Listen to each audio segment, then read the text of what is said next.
Okay, so nandito si Coach Jeric. At so ito ang plano ngayon.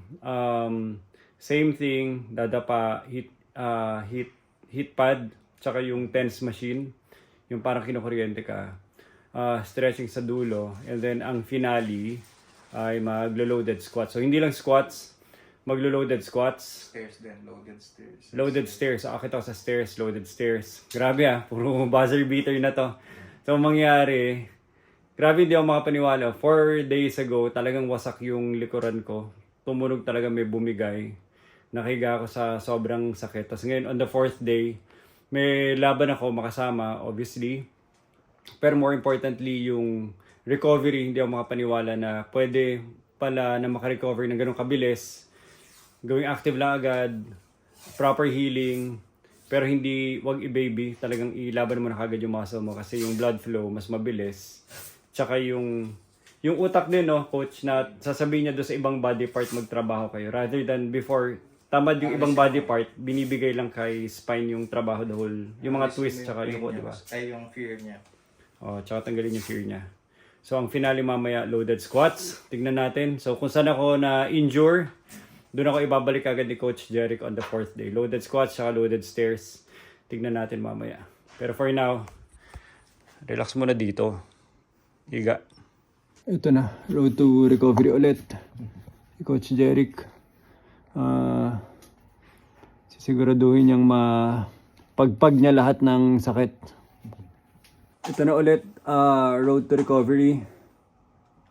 Day 4. So, hopefully mamaya talagang kayanin ko yung loaded squats, loaded stairs in preparation for tomorrow. Tapos pagdating obviously doon, kailangan dire-diretso recovery. Coach, sige, kuryente mo na yan. Let's go! Coach, papatong lang doon sa dulo. Yan, para kita. Sandal mo lang. Kahit gitna konti. Yan. Straight mo konti. Yan. Okay. Ito ang gagawin. Straight. Straight ang kamay. Press up. Sakit. Try may relax. Konti-konti. Ang ganun din eh. Ayaw lumipat eh. Naninigas. Kukuha kasi siya ng puwersa sa lower back eh.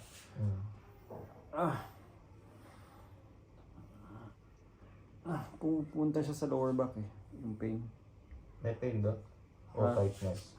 Hindi, pag ililipat ko kasi dito, gustong mag-hold nung lower back ko para makatransition ako, di ba? Para steady ko yung kasi mahina rin yung ano ko eh. Pain siya o tightness? Ha? Pain, tightness. Pain. Ayan o. Mamaya, angat ka na lang muna. Diretso na natin doon sa yung kahapon. Child's pose, tsaka yung upward dog. Ito pwede. Gano'n. Hindi, diretso mo na mamaya. Sakit. Unahin mo na yung child's pose. Sakit ako. Oo, angat mo.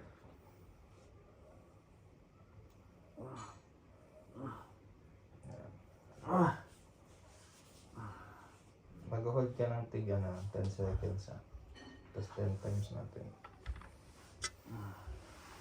Smooth walang lipat-lipat muna. Ganyan. Baba. Dali.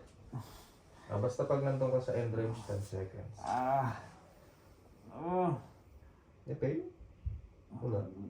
Hindi, parang konti, pero parang halong tight kasi na masakit.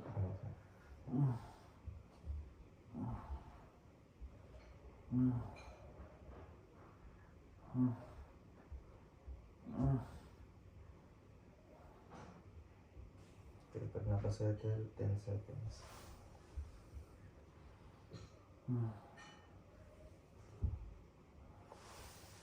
Tapos transition ka sa upward dog.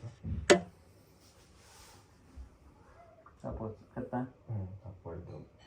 Basta 10 seconds yan, 10 seconds din doon. Itakin ko lang.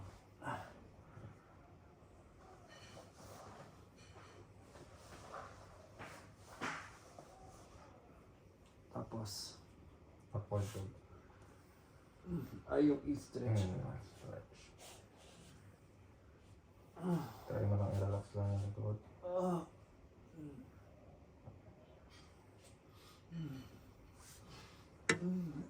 Ilang beses ko dapat ito ginagawa maghapon? 10 tayo ngayon. Hindi, sa umaga rin ba? Umaga, tanghali, gano'n. Pwede. O kahit 3 times. Mas better kung 3 times kaysa once lang. Dahil anong magagawa niya? Yeah. Re-education ulit. 10 seconds, balik ka ulit. 10 times natin gagawin yan. Huwag ka mong lumipat. Yeah, diretso. Yeah. Yeah, 10 seconds ulit na. Pag nag-relax na 10 seconds, saka ka lang magka-count. Dahil po mo ba?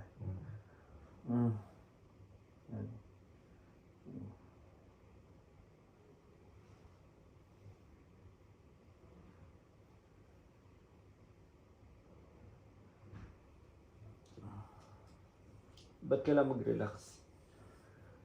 Yan yung target natin eh. Para maalis yung ano niya. Yung spasm niya. Yun nga, try mo i-relax. Ito, nafe-feel ko kasi. Ang ganyan lang. Go. Masakit na yung ano eh. I-relax yan.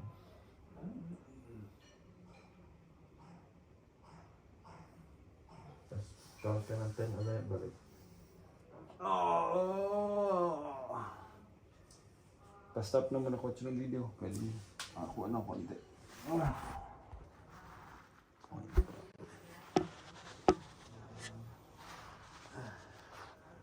I-relax yan.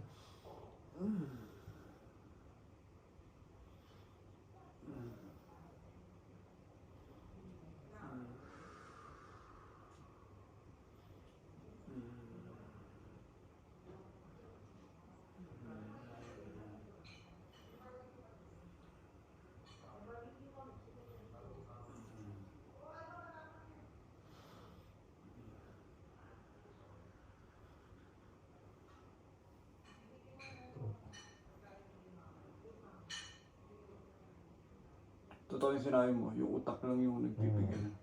Utak mo lang talaga yan. Nung relax ko siya. Kusa siya bumababa ng bumababa. Hindi rin sa painful eh. Yung tense yung nagbibigay ng pain. Ano, grabe yung nababa ko.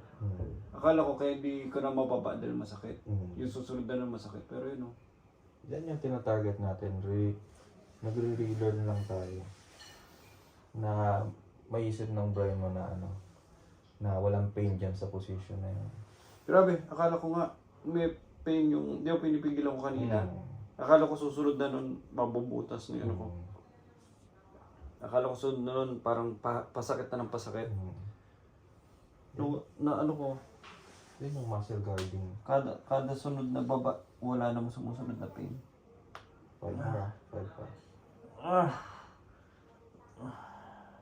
Basta ganun, focus mo yung inhale exhale mo. Yung una nagbibigay ng pain, yung tightness eh. Tapos pinapasa niya dun sa injury. Pero pag nawala yung tightness, wala naman yung pain. Kasi okay na yung injury mo. Yung ano na lang ang problem mo. Yung muscle guarding mo. Pero may mga twist ako eh, na pag biglang maliupo ko, biglang may kuryente ako mafe-feel. Yun yung problem doon. Kaya nga sabi ko sa'yo, huwag ka muna rotation. Hindi, nung kanina nakaupo lang ako eh. Umudyan sa ako konti. Parang may kuryente. Bumaril sa ano. Pupush pa yun. Huwag ka muna iwasan mo muna yun. Kasi yung ginagawa natin ngayon, pang ano lang talaga tayo. Hanggang maka-travel ka. Oo nga. Kaya focus ka muna.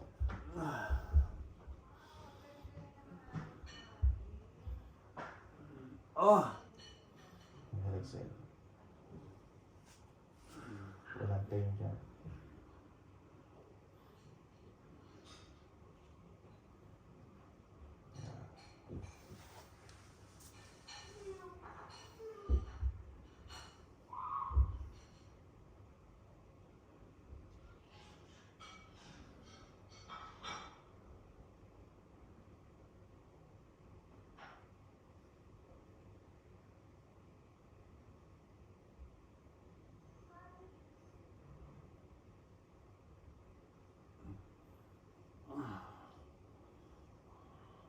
Relax yan.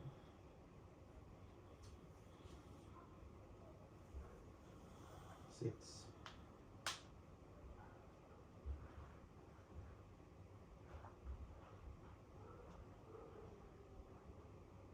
Pag focus kayo, relax.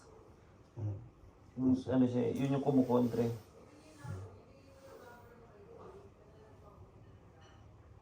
Ito, straight movement lang naman to. Kaya dapat wala kang mga unnecessary movement. Okay na coach, pa-stop na lang.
Tapos, baba. Tapos na. Next tayo. Patayin ko muna.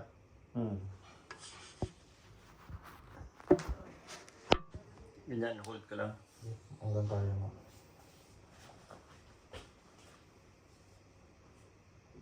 Ano, stretch.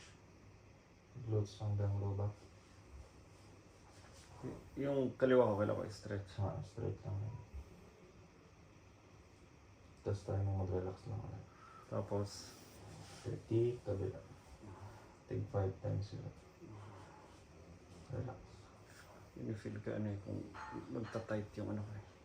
Lalo mo Lower back ko sa pababa. Pag yung hinahang ko yung pa ko. Go. Ayan, pull mo hanggang kaya mo. Saka kang mag-count ng 30 seconds. Ah.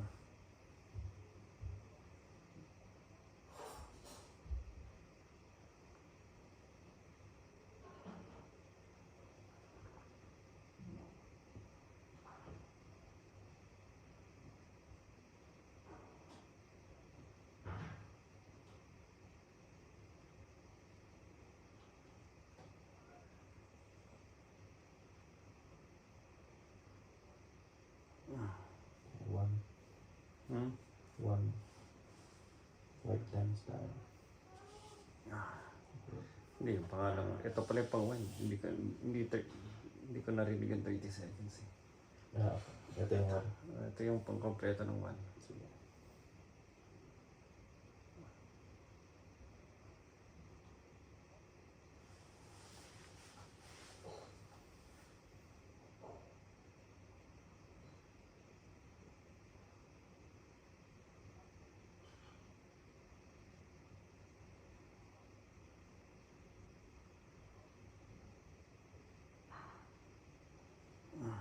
One.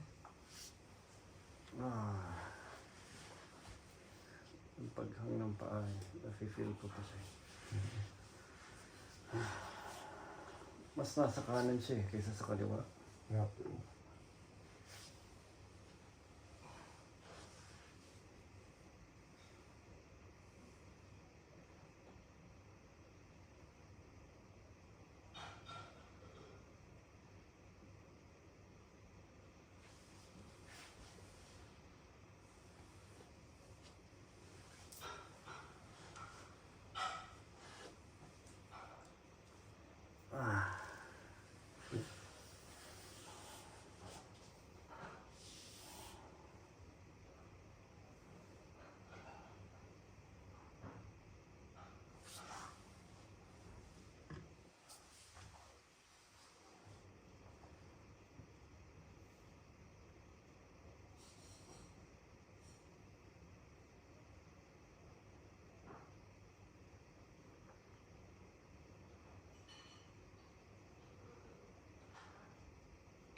ilan to? Pangatlo?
Pag hindi ko rin in-exercise, masasanay din yung katawan ano eh. Ano lang siya eh. Yung ano lang, yung wag galawin.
Yan, straight.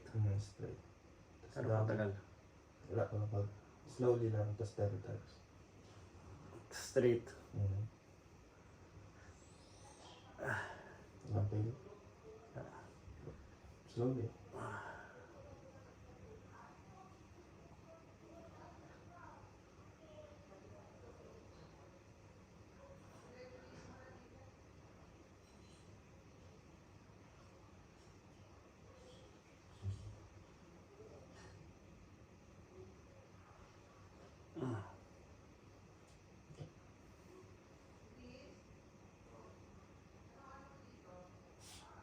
Wala.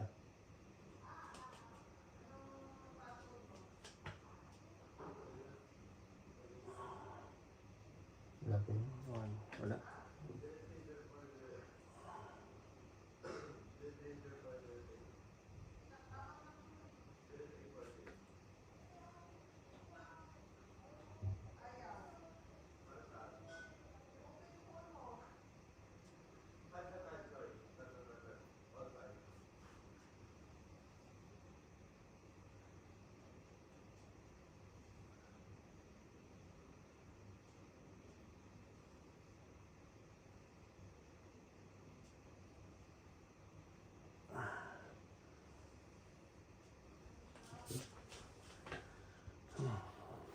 Muna. So, nandito tayo ngayon sa roof deck ulit kung saan tayo na injury. And ito yung huli ko na squats. Alam ko magaan lang.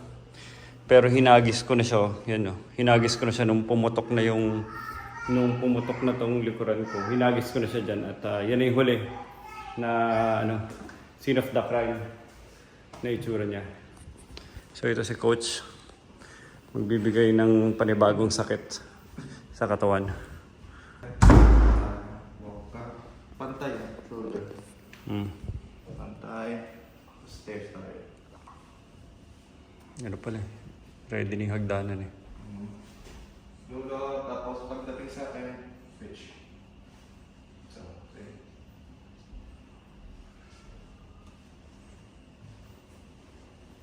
Dulo ulit. Okay.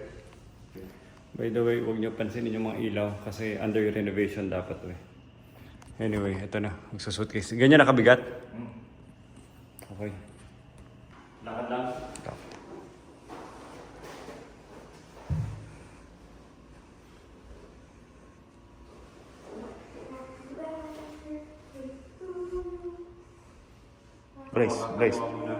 Brace.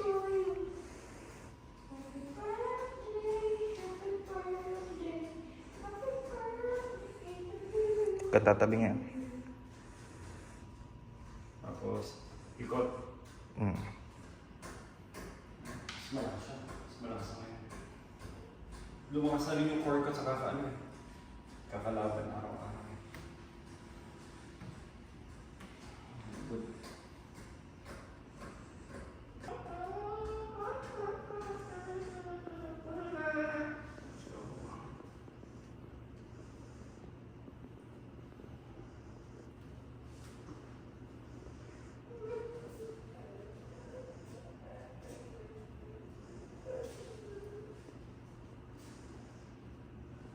Switch.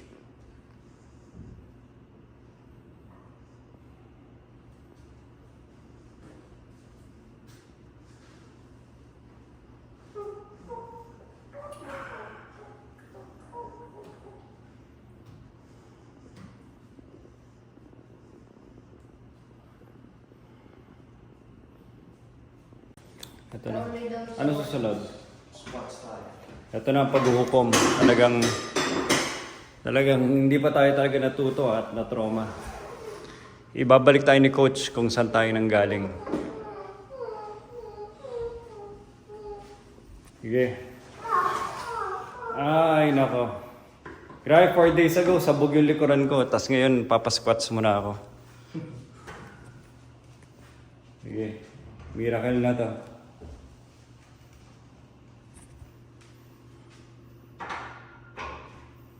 Yung squats na to, it's either magiging fully functional ako sa Japan o talagang hindi na ako makasama. Si coach, go big or go home.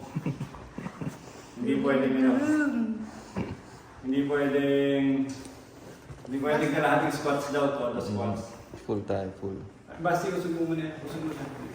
Para hindi na maharap sa camera. Tabi, basti, tabi. Help. Sige, sige, usog mo pa, basti. Sige pa. Ano to? Sige pa. Ano to? Sige. Tsaka na. Kita yun, kita.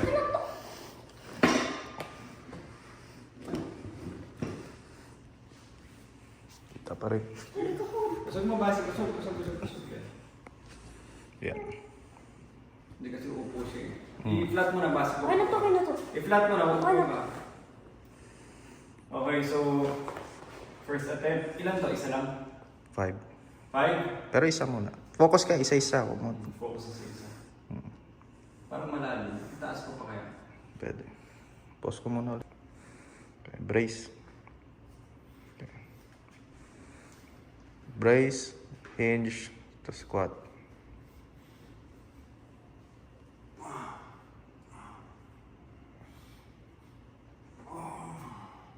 Grabe, kinakabahan ako. Huwag mo i-arch back mo. Pasok. Brace, Pasok yan. hinge. Yung hinge buong katawan. Hinge. Hinge. Ano yung hinge? Move forward ka. Ganon. Yan. Tapos squat down.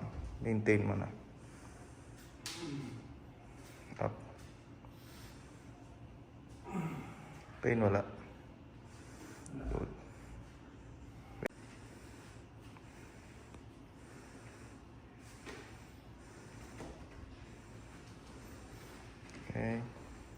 Brace muna, saka mo angat yung bar. Step back. Okay, pwesto mo, squat stance. Huwag ka dumiretso muna, tayo ka muna diretso. Yung brace. Ribs down, ipit mo yung kilikili mo. Hinge, tapos squat. Okay, up. Huwag ka magre-relax dun sa dulo. Ah. Okay, isa pa.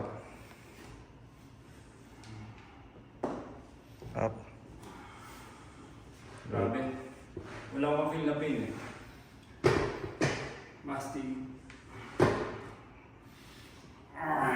Two more. Alam ko na kung kailan ako yung ano yung na-relax yung muscle ko doon. Huwag ka tataas nang nakarelax. Ha? Alam ko kung kailan siya nagiging tamad eh. Go one more.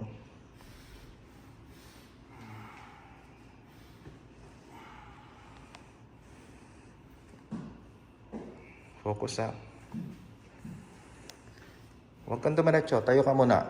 Brace, slight hinge, saka ka mag-squat down. Yan, tama. Go.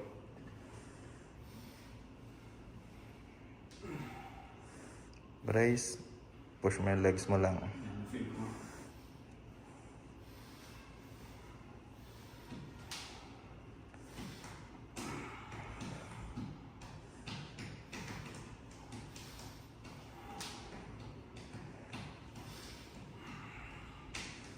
Grabe. Baka kaya na natin mag-weights kagad kahit ano eh. Dalawang linggo pa lang eh.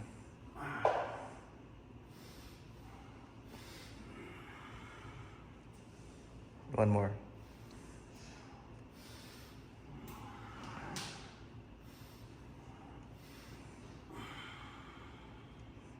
OMG! Grabe, coach. Thank you.